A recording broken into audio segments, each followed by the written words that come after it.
epic rap battles of victory. Good evening, ladies and gentlemen. We are the Renegades, and today we are going to be looking at some more epic rap battles of history. My name is Nate, and sitting over here on the other side of the couch is the bearded wonder and the long-haired phenom by the name of Micah Addison Salyer. We have had request after request of watching this.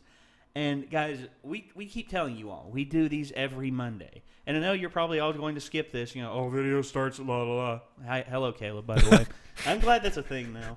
That's literally it's pretty funny. Every time someone does that, there's always someone that always goes, oh, hi, Caleb. Yeah. Caleb, when did you get here? Yeah. Caleb, why aren't you on videos anymore? Quit being a jerk. He's just sitting at work like. I could see him doing that. It's like, video starts here. But anyway, Epic Rap Battles of History Season 5 is in full swing. First, we had who was it? Gordon Ramsay versus Julia Child, and then let's see who all have we had this season. I haven't. There we go. There it is. Yeah, we've had we had Tolkien versus Martin, and then we had Ramsay versus Child, and now we have Frederick Douglass versus Thomas Jefferson. Okay. These are some really good matchups. I think so too. I mean, sorry about that. I hit the wrong place. Wrong place there. So let's just I'll just say this. Two of these guys, big political figures of their time. Sure. I mean, both very influential. I mean, Thomas Jefferson, a lot of people consider him, a more important president than anyone else because he helped author the Declaration of Independence, which, sure. Okay. Micah has a lot of political theories about a lot of different presidents. What is your opinion on Thomas Jefferson? Your brutal, honest opinion.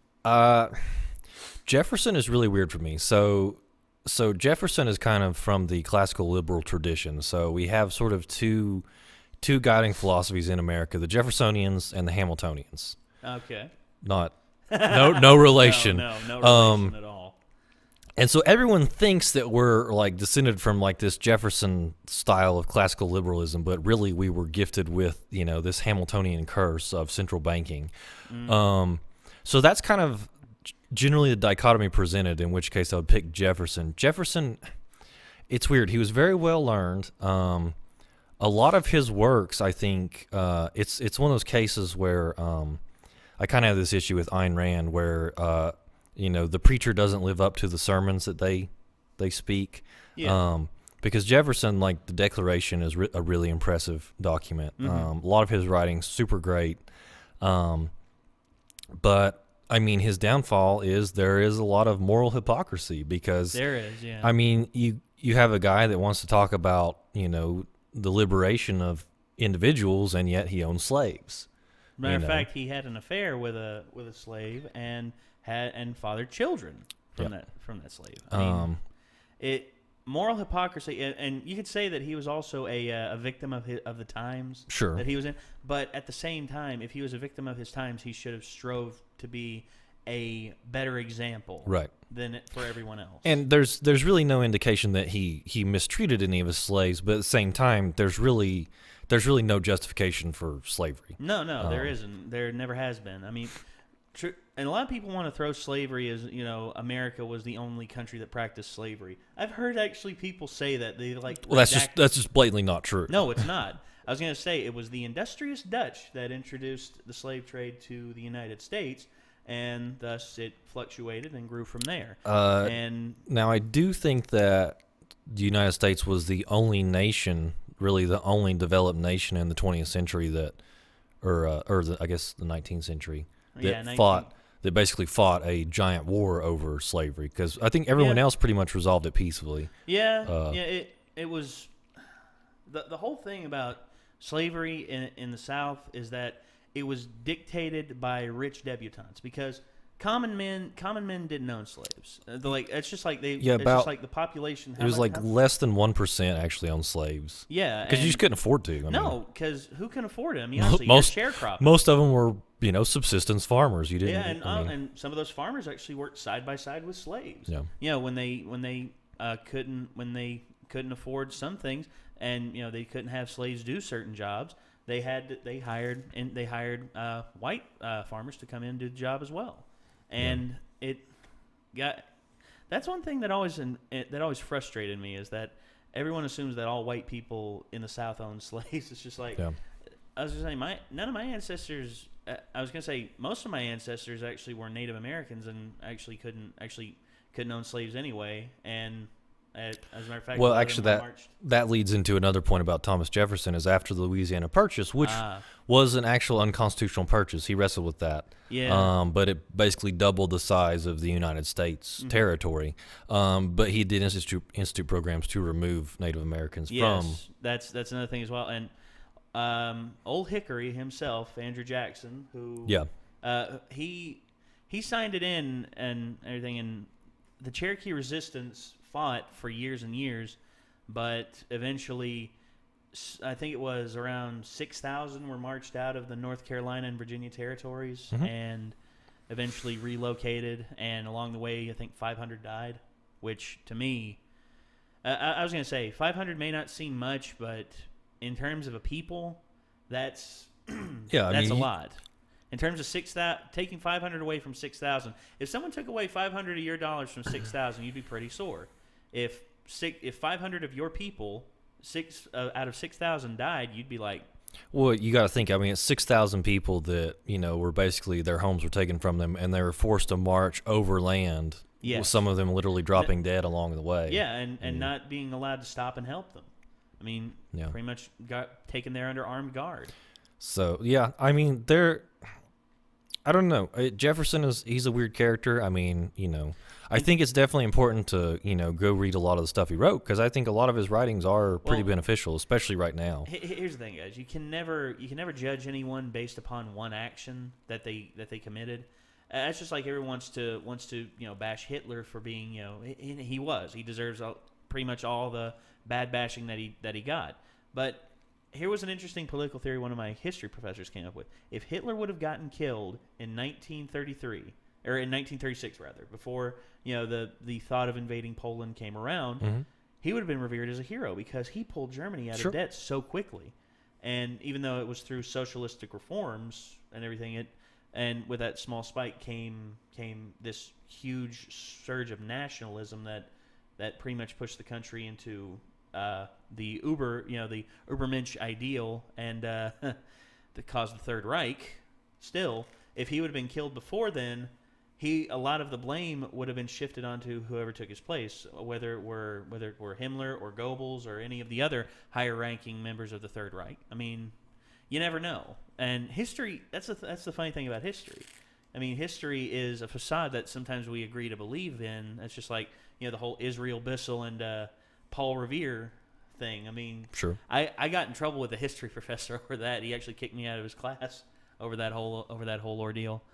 But anyway, we've spent all this time talking about Thomas Jefferson. Frederick Douglass, kind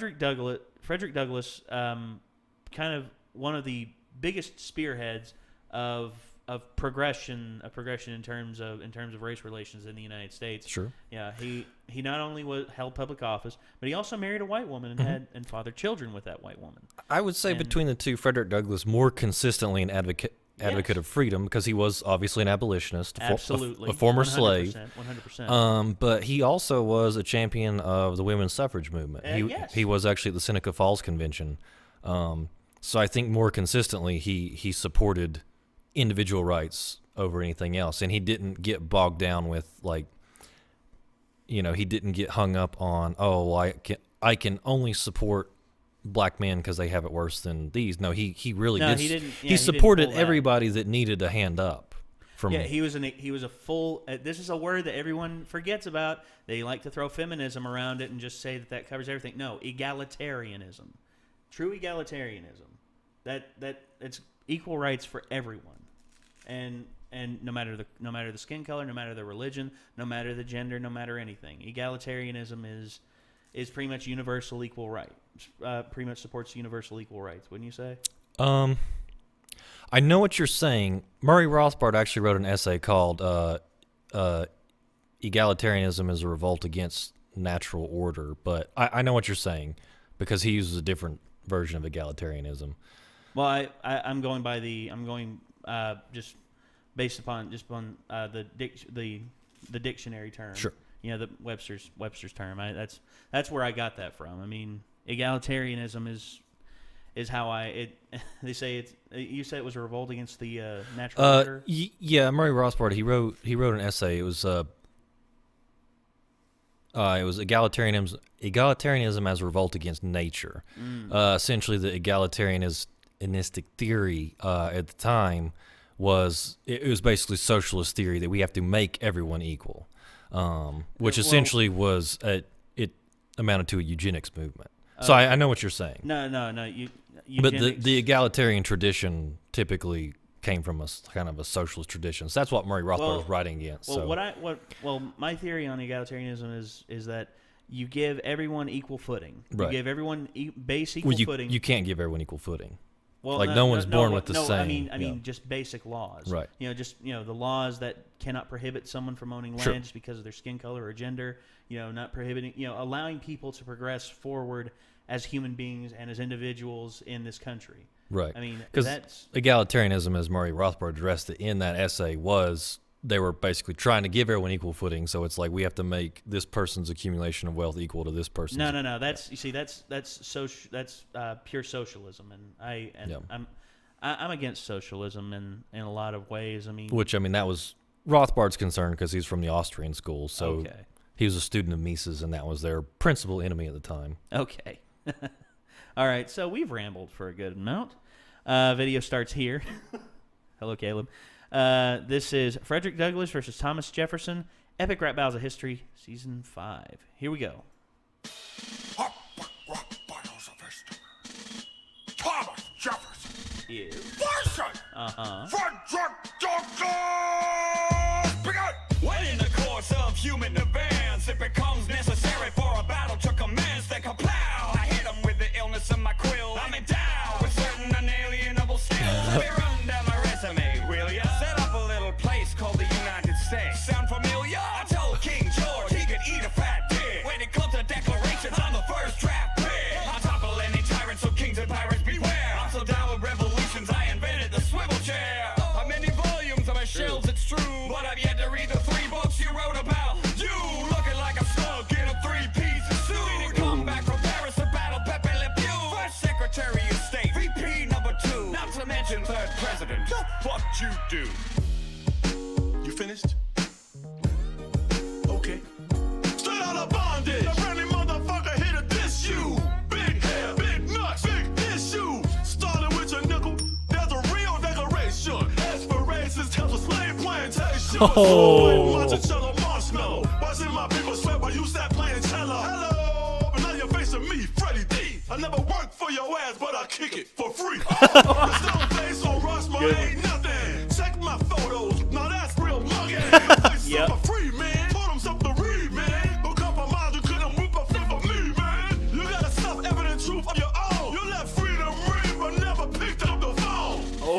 Frederick, I've never heard of Versailles Douglas. Alright, I admit it, I confess. I participated in a broken system that I hated, but I needed to keep my financial status situated. And the words I used were hideous blot to describe the slave trade and the pain it hath brought. And I fought to stop the trade of new slaves in Virginia when I ran the whole state and still made it home for dinner. So forgive me, I was busy, man, I had a lot to do. But we did it, you're free now, so we cool? This ain't Louisiana, man. I ain't buying it. You talk about freedom, but you ain't applying shit. Louisiana, so no good man one. calls your founding absentee father. You had 6 babies with your slave mama and never even bothered to free you when you died on the 4th of July. It's a very important holiday. But what the fuck does it mean to this guy? Cause I celebrate December 6th, 1865. The day the 13th damn amendment was ratified. And I cease to be an alien to your unalienable rights. And we the people, stop meaning we the people who are right. Now you did some good things, I ain't denying your fame. I'm saying they need to put an asterisk next to your name. Who won? Ouch. Who stand? Just decide. I'll bet rock, rock, rock, rock, rock, rock, rock, rock.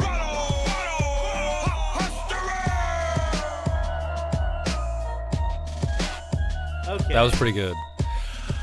All right, so I gotta give it to Frederick Douglass. I do too.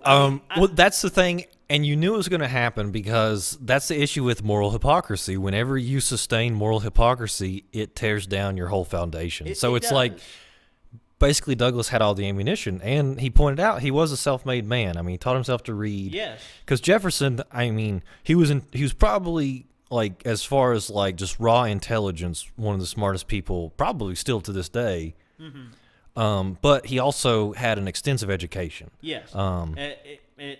It's just like talent. It's just like talent that has hard work added to it. The fruits of that labor are tremendous versus just raw talent alone. Yeah.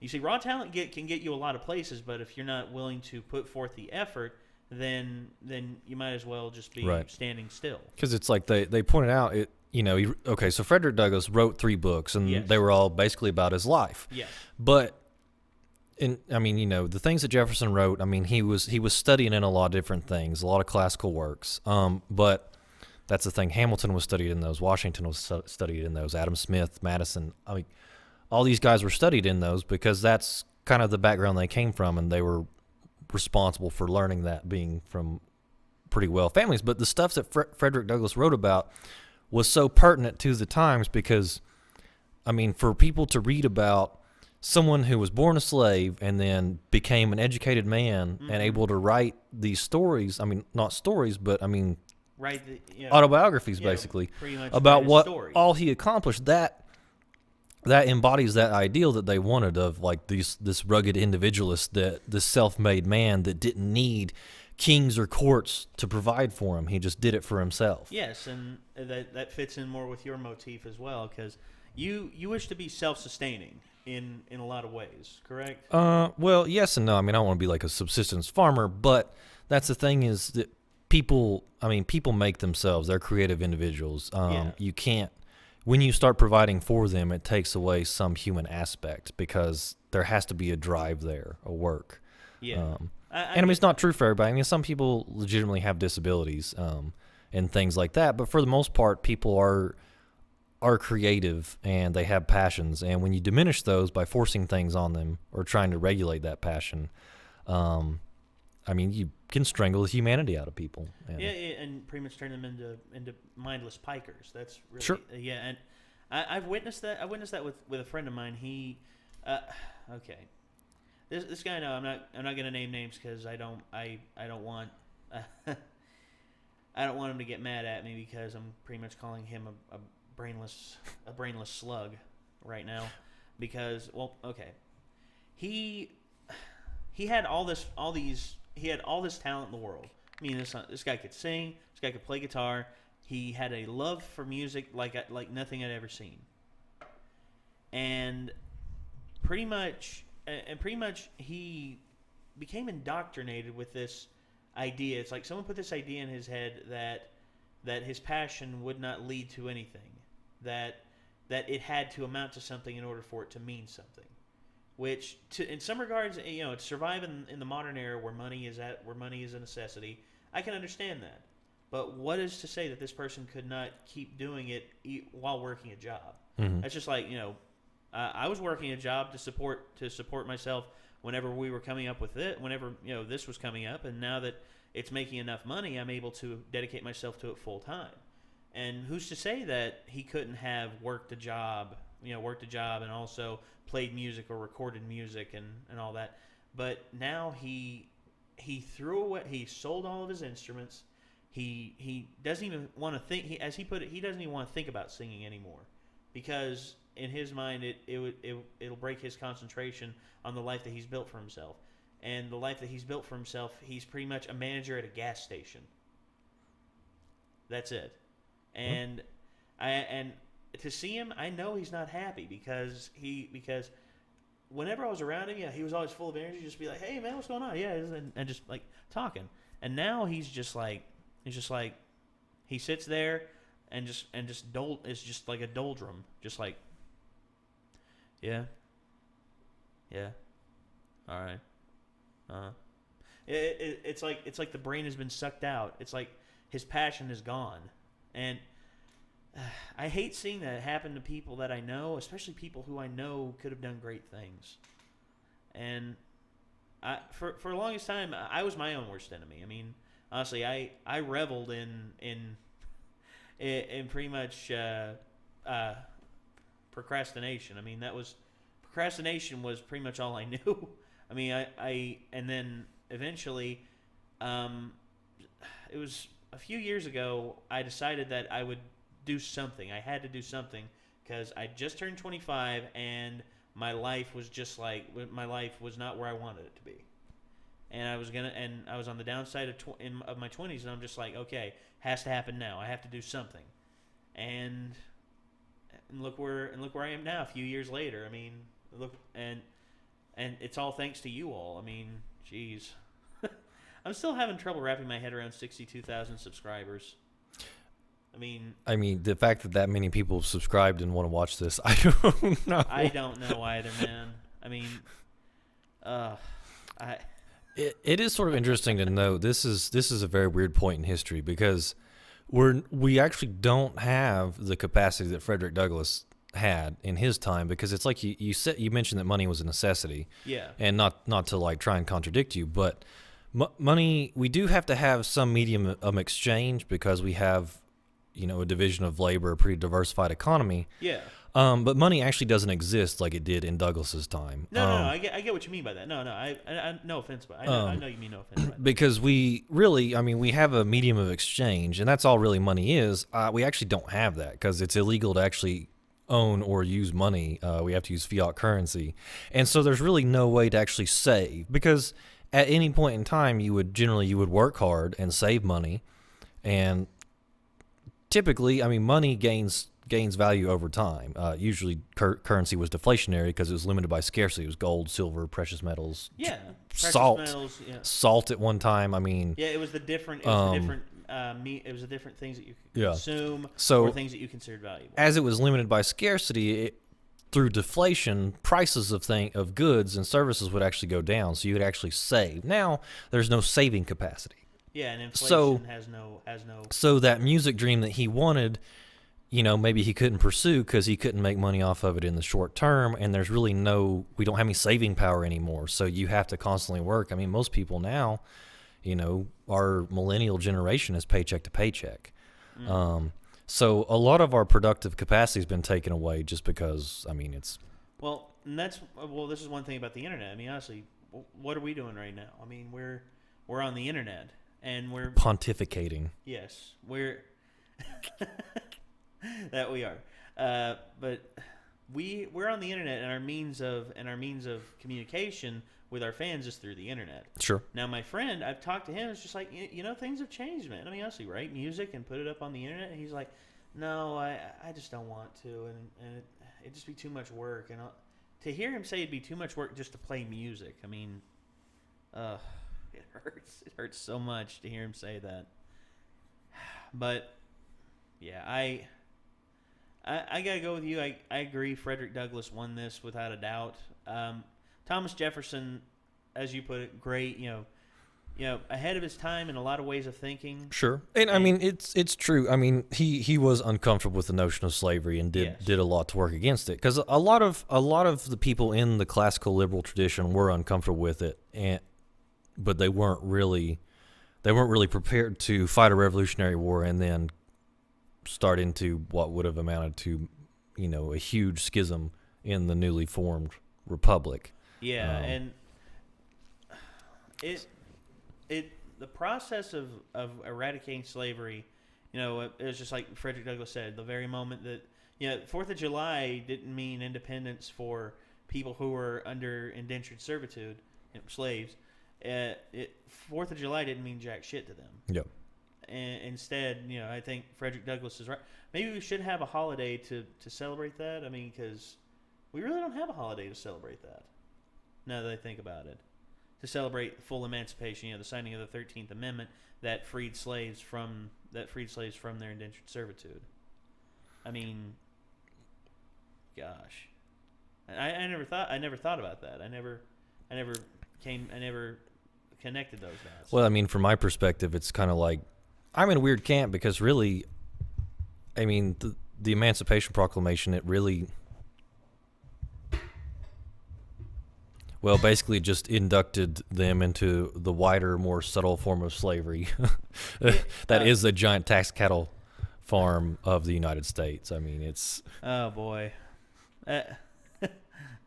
First off, income tax is illegal. Thank you.